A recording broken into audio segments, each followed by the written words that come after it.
lesson, we will be looking at a strategy for preventing errors called try and accept.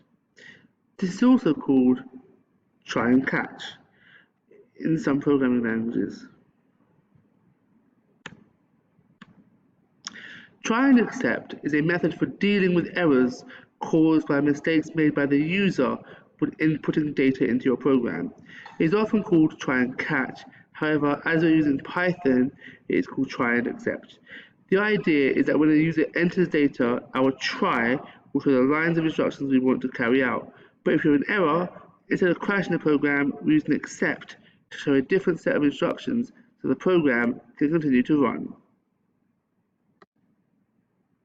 Here's an example of try and accept in Python.